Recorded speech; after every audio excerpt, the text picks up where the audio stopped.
கர்த்தருடைய பரிசுத்த நாமத்திற்கு ஸ்தோத்திரம். இன்றைய நாளில் தியானத்திற்கென்று தெரிந்து கொள்ளப்பட்ட வேத வசனம் ஏசாயா தீர்க்கதரிசியின் புத்தகம் 54ஆம் அதிகாரம் 8ஆம் வசனம். ஏசாயா 54:8. அற்ப காலம் மூண்ட கோபத்தினால் என் முகத்தை இம்மைப்பொழுது உனக்கு மறைத்தேன், ஆனாலும் நித்திய கிருபையுடன் உனக்கு இறங்குவேன் என்று கர்த்தராகிய உன் மீட்பர் சொல்லுகிறார். In a surge of anger I hid my face from you for a moment, but with everlasting kindness I will have compassion on you, says the Lord your Redeemer. பொங்கி எழும் சீற்றத்தால் இமைப்பொழுதே என் முகத்தை உனக்கு மறைத்தேன், ஆயினும் என்றுமுள்ள பேரன்பால் உனக்கு இரக்கம் காட்டுவேன் என்கிறார் ஆண்டவர். ஆமென். இன்றைய தியான வசனம் தேவனுடைய நீதியையும் கிருபையையும் ஒரே நேரத்தில் வெளிப்படுத்துகிறது. மனிதனின் பாவம் தேவனுடைய பரிசுத்தத்திற்கு எதிரானது. ஆகவே சில நேரங்களில் தேவன் தம்முடைய ஜனங்களை திருத்துவதற்காக ஒழுக்கப்படுத்துகிறார். ஆனால் அவருடைய கோபம் தற்காலிகமானது, அவருடைய கிருபை நித்தியமானது. இந்த வசனம் சிறையிருப்பின் துன்பத்தை அனுபவித்த இஸ்ரவேல் ஜனங்களுக்கு அளிக்கப்பட்ட ஆறுதலின் செய்தி ஆகும். அவர்கள் தேவனால் கைவிடப்பட்டதாக எண்ணினார்கள். ஆனால் தேவன், நான் உன்னை நிரந்தரமாக விட்டுவிடவில்லை, சிறிது காலம் மட்டுமே என் முகத்தை மறைத்தேன், இனி என் நித்திய கிருபையால் உன்னை அரவணைப்பேன் என்று உறுதி அளிக்கிறார். அன்று இஸ்ரவேல் ஜனங்களுக்கு உறுதியளித்த தேவன் இன்று நம் ஒவ்வொருவருக்கும் அதே உறுதிமொழியை தருகிறார். இதை சுதந்திரித்து கொள்ள நாம் என்ன செய்ய வேண்டும்? இந்த வசனத்தின் மூலம் தேவன் நமக்கு போதிப்பது என்ன என்பதை குறித்து சற்று நேரம் தியானிப்போம். அற்ப காலம் மூண்ட கோபத்தினால். இங்கே அற்ப காலம் என்பது குறுகிய காலத்தை குறிக்கிறது. தேவன் தம்முடைய ஜனங்களின் கீழ்ப்படியாமையை பார்த்து அவர்களை ஒழுக்கப்படுத்தினார். ஆனால் அந்த கோபம் நிரந்தரமானது அல்ல. ஒரு அன்பான தந்தை தன் பிள்ளையை திருத்துவது போல தேவனும் தமது பிள்ளைகளை சீர்படுத்துகிறார். கர்த்தர் எவனிடத்தில் அன்பு கூறுகிறாரோ அவனை அவர் சிட்சிக்கிறார் என்று எபிரேயர் 12:6 வாசிக்கிறோம். தேவனுடைய ஒழுக்கப்படுத்துதல் அழிப்பதற்காக அல்ல, திருத்துவதற்காக.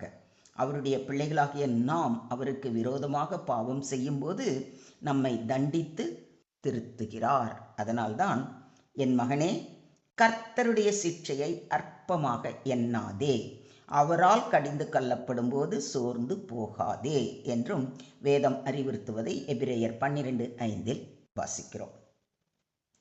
என் முகத்தை இமைப்பொழுது உனக்கு மறைத்தேன் என்று சொல்லியிருப்பதை கவனியுங்கள். இமைப்பொழுது என்பது மிகவும் சிறிய காலத்தை சுட்டி காட்டுகிறது. சில நேரங்களில் ஜெபத்திற்கு பதில் கிடைக்காதது போலவும் தேவன் அமைதியாக இருப்பது போலவும் தோன்றலாம். தாவீது கூட, கர்த்தாவே, எதுவரைக்கும் என்னை மறந்திருப்பீர்? எதுவரைக்கும் உம்முடைய முகத்தை எனக்கு மறைப்பீர் என்று வேதனையோடு கேட்பதை சங்கீதம் 13:1 வாசிக்கிறோம். ஆனால் தேவன் உண்மையில் நம்மை விட்டு விடுவது இல்லை. அவர் செயல்படாமல் இருப்பது போல் தோன்றினாலும் பின்னணியில் நம்முடைய நன்மைக்காகவே செயல்பட்டு கொண்டிருக்கிறார். அதனால்தான் நித்திய கிருபையுடன் உனக்கு இறங்குவேன் என்று வாக்களிக்கிறார். இது இந்த வசனத்தின் மைய கருத்து. அற்பகால கோபம் தற்காலிகம், நித்திய கிருபை முடிவில்லாதது.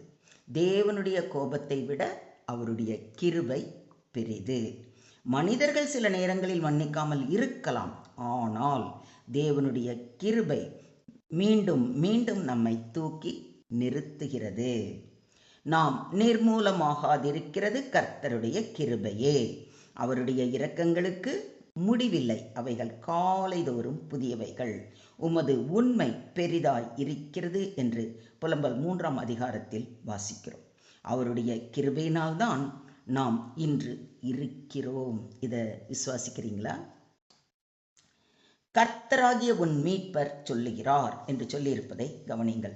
இங்கே தேவன் தம்மை உன் மீட்பர் என்று அறிமுகப்படுத்துகிறார். அவர் நீதிபதி மட்டுமல்ல, மீட்பரும் ஆவார். தண்டிப்பவரும் அவரே, மீட்டெடுப்பவரும் அவரே. இது இயேசு கிறிஸ்துவின் சிலுவை ரட்சிப்பை நினைவுபடுத்துகிறது. சிலுவையில் தேவனுடைய நீதி நிறைவேறியது, அதே நேரத்தில் தேவனுடைய கிருபையும் வெளிப்பட்டது. தேவனின் அன்பை நன்கு ருசித்து பார்த்த தாவீது கூறுகிறார், அவருடைய கோபம் ஒரு நிமிஷம், அவருடைய தயவோ நீடிய வாழ்வு என்று. தமது சுதந்திரத்தில் மீதியானவர்களுடைய அக்கிரமத்தை பொறுத்து மீறுதலை மன்னிக்கிற தேவரீருக்கு ஒப்பான தேவன் யார்? அவர் கிருபை செய்ய விரும்புகிறபடியால் அவர் என்றென்றைக்கும் கோபம் வையார் என்று மீகா தீர்க்கதரிசி கூறுவதை மீகா 7:18 வாசிக்கிறோம். தேவன் நம்மேல் கோபப்படுவதில் மகிழ்வதில்லை, கிருபை செய்வதில்தான் மகிழ்கிறார். நான் அவர்கள் சீர்கேட்டை குணமாக்குவேன், அவர்களை மனப்பூர்வமாய் சிநேகிப்பேன், என் கோபம் அவர்களை விட்டு நீங்கிற்று என்று சொல்வதை ஓசியா 14:4 வாசிக்கிறோம். மொத்தத்தில் இன்றைய தியான வசனம் மூலம் நாம் கற்றுக்கொள்ளும் பாடம், அற்பகால கோபம், நித்திய கிருபை. தேவனுடைய கோபம் திருத்துவதற்கே, அழிப்பதற்கு அல்ல, பரிசுத்த வாழ்விற்கு அழைப்பதற்கே. தேவனுடைய அமைதி அவர் இல்லாததல்ல. சில நேரங்களில் தேவன் மறைந்திருப்பது போல தோன்றும், ஆனால் அவர் செயல்பட்டு கொண்டு இருக்கிறார். நாம் நம்முடைய நம்பிக்கையை இழக்க கூடாது. தேவனுடைய கிருபை கோபத்தை விட பெரியது. கோபம் அற்பகாலம், கிருபை நித்தியம். மன்னிப்பு எப்பொழுதும் கிடைக்கிறது. மீட்பர் ஒருபோதும் கைவிட மாட்டார். அவர் தண்டிக்கலாம், ஆனால் நிராகரிக்க மாட்டார். அவர் மீண்டும் எழுப்புவார். சுருக்கமாக சொல்வதானால், இன்றைய தியான வசனம் நமக்கு ஒரு மகத்தான உண்மையை கற்பிக்கிறது. தேவனுடைய கோபம் ஒரு கணம் மட்டுமே, ஆனால் அவருடைய கிருபை என்றென்றும் நிலைத்திருக்கிறது. இன்று நாம் சோதனையில் இருந்தாலும் அவர் நம்மை விட்டு விலகவில்லை. சில நேரம் அவர் முகத்தை மறைத்தது போல் தோன்றலாம், ஆனால் அவரது இரக்கம், அன்பு, கிருபை நித்தியமானவை. நம்முடைய மீட்பராகிய கர்த்தர் நம்மை மீண்டும் எழுப்பி ஆசீர்வதிப்பார். எனவே இப்பொழுது நீங்கள் இருளான காலத்தை அனுபவித்துக் கொண்டிருந்தால் நம்பிக்கையை இழக்காதீர்கள். ஜெபத்திற்கு பதில் தாமதமானாலும் தேவன் உங்களை மறக்கவில்லை. ஒழுக்கப்படுத்துதலை தேவனுடைய அன்பின் அடையாளமாக ஏற்றுக்கொள்ளுங்கள். கிருபையின் சிம்மாசனத்தின் இடத்தில் தைரியமாக வாருங்கள். தேவனுடைய நித்திய அன்பில் உறுதியாக நிலைத்திருங்கள். Today's verse teaches that God's anger is temporary, but His mercy is eternal. Though God may discipline His people for a season because of their sins, He never abandons them. His correction is an expression of His love, and His ultimate purpose is restoration. The verse reminds believers that times of spiritual dryness, suffering, or divine silence are only temporary, while God's covenant love and compassion last forever. As our Redeemer, He restores, comforts, and embraces His children with everlasting grace. God's anger lasts for a moment, but His mercy lasts forever. Do you believe this? ஸ்தோத்திரம் ஆண்டவரே, ஸ்தோத்திரம் கர்த்தாவே, ஸ்தோத்திரம் ஸ்தோத்திரம் ஸ்தோத்திரம். அன்பின் பரலோக பிதாவே, உம்முடைய வார்த்தையின் மூலம் எங்களை ஆறுதல் படுத்தியதற்காக நன்றி செலுத்துகிறோம். சில நேரங்களில் உம்முடைய முகம் மறைந்தது போல தோன்றினாலும் உம்முடைய அன்பும் கிருபையும் எப்பொழுதும் எங்களை விட்டு நீங்குவதில்லை என்பதை அறிந்து கொள்ள உதவி செய்யும்.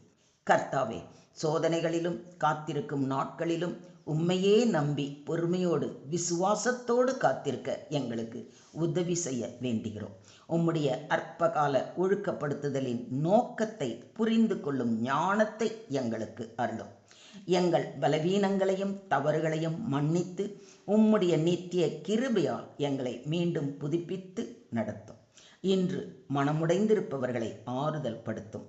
கண்ணீரோடு இருப்பவர்களை தேற்றும். உம்முடைய மீட்பின் சந்தோஷத்தை மீண்டும் அனுபவிக்க கிருபை தாரும். சகல துதி கன மகிமை யாவையும் ஒருவருக்கே செலுத்துகிறோம்.